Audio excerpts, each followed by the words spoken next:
400 years ago, Francis Bacon had a terrific idea. Let's stop figuring out about nature accidentally. What if we established laboratories where trained people could study nature systematically? What if some of these labs studied the environment, some navigation, some communication? What if these countries then used the findings of these labs to govern better? Wouldn't this make life and human life and these countries flourish? Bacon thought so, and his vision animates his posthumously published parable, The New Atlantis.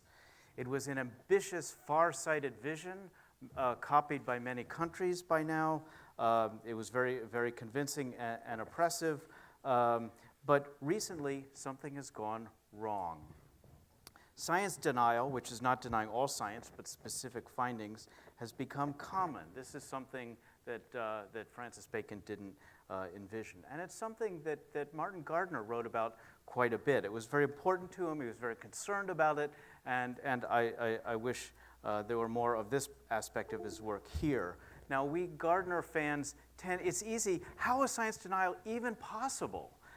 It's easy to not to take it very seriously. We make fun of it. We think that science deniers are joking, or they're cynical, or they're stupid, or they're in it for the money or for their votes. We tell ourselves that science denial must be deliberate insanity or ignorance or momentary aberration that will pass like a sturdy boat knocked over by a rogue wave that will right itself automatically. Let's just wait until the next election and maybe things will get better. Or maybe we think an expose will make it vanish. We think it's sort of like, we think we can just slam science denial on the head like in whack-a-mole and it will go away, then it will stop. But that's magical thinking. This guy feels comfortable. And to understand and fight science denial, we have to understand why. What stories are unfolding in this guy's head? What stories have been put there by others or himself? How to get that person to doubt these stories? So the problem is the huge disconnect from our perspective, the person taking this picture, and his. Now, here's some things that don't work. They don't work because they don't overcome that disconnect. They don't bonk him. They try to bonk him on the head. They don't try to get inside his head. And if you don't change his stories, though, the science denial will pop up right again in the same place or elsewhere. You have to understand the machine that drives science denial. What makes it go? The truth is the very way that science is structured creates vulnerabilities that expose it to the possibility of science denial. Has anyone been following the congressional hearings this week? That the closer than Ted Cruz, who was actually there, that the very gears, you know how the very gears that make Facebook socially wonderful, connect and share, are the same ones, the same features that facilitate trolling, the flourishing of hate groups, the dissemination of fake news, and the dirty tricks of Cambridge Analytica. Well, in the same way, the same features that make science work also make it vulnerable to science denial. Okay, so what makes science work? Well, here's some features. It's technical and abstract. It's fallible. It's subject to revision. It's institutional groups of people involved checking each other. It acts into nature, transforms. It can be passed on as a tool without repeating the work. It has cultural consequences. What are its vulnerabilities? The vulnerabilities turn out to be the same set of features. Now, let's consider some classic instances of science denial, and this is just, like last week's, and I haven't included what Scott Pruitt said this week,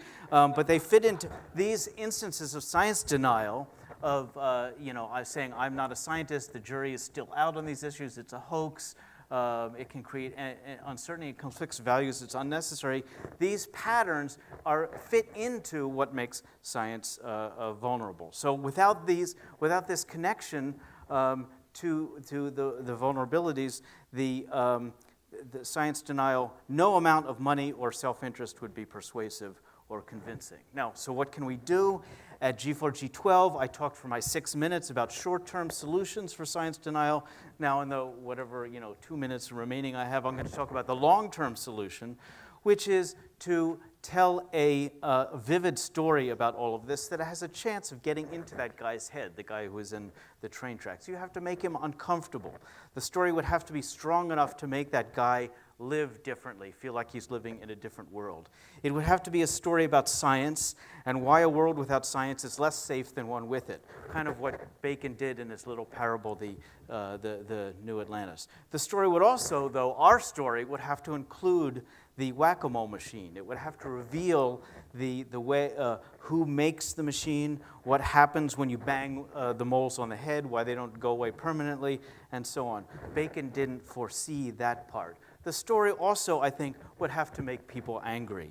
But as the wisest and most practical of all philosophers famously said, to get angry is easy, but to get angry at the right person, to the right extent, at the right time, with the right motive, and in the right way, that's not in everyone's power and is not easy. Can we do this? We have great material. Science now concerns things that are important to us and so forth. The welfare of future generations, the fate of the planet.